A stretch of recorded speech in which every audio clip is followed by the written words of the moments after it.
Omulabirizi w'ennamirembe Moses Banja akoze enkyukakyuka mu baweereza ng'ategeeza nti kutandika okukola nga lumu January omwaka ogujja.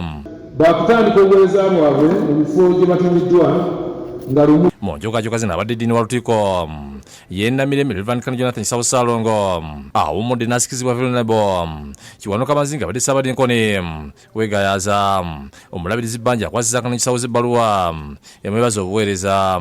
Enkyukakyuka zino omulabirizi azirangiridde mu lukiiko lw'obulabirizi olusembayo omwaka guno olutudde ennamirembe. Reverend Dunstan Kiwanuka Mazinga Canon elect ajja okuba ssentebe w'abakanoni era nga yavunaanyizibwa eby'eddiini. Reverend Canon Henry Segawa ono ye kanoni avunaanyizibwa enkola y'emirimu gy'owanise administration. Mu nkyukakyuka zino omulabirizi Banja atumye abadde akulira ekitongole ky'ebulizi ky'enjiri ennamirembe Reverend Samuel Muwonge Ekitende, Reverend Stephen Lumulwase abadde omusumba Mutwe n'afuulibwa akulira okubuulira enjiri. Reverend Samuel Muwonge okuva mission department era ne lukiiko ogenda kubeera omusumba w'Ekitende.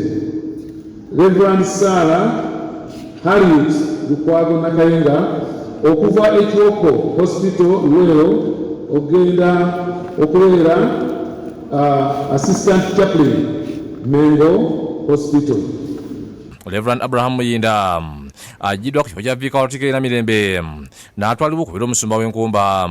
Reverend Emmanuel Lutaya abadde Kisaase afuuliddwa Vicar wa Lukiiko y'ennamirembe ate Reverend Alex Sirwadde okuva mu busumba bw'Emityana aleeteddwa okutandika obusumba obupya obw'ennagiri era ng'asomesa ne ku Uganda Mater Seminary Namugongo. Abalala kuliko Reverend Noah Ntumi yajiddwa ku St. Stephen Luzira n'atwalibwa okumyoka Vicar ku kitebe ky'Obusabadinkoni e Namugongo. Reverend Lois Sempa ajiddwa mu busumba obw'Eluzira n'atwalibwa mu bw'Enankinga. Ate Reverend Stephen Mpozi abadde Nankinga atwaliddwa okutandika obusumba bwa Ssekiwunga. Ate Reverend Stephen Kalema anyezeddwa mu busumba bw'e Kabale obwatongozeddwa. Ye Reverend Ssettumba abadde Ekyebanda atwaliddwa ku St. Apple Enkumba.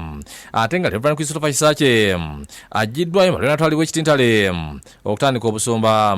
Enkyukakyuka nasizingiddemu n'ababula abalala bangi.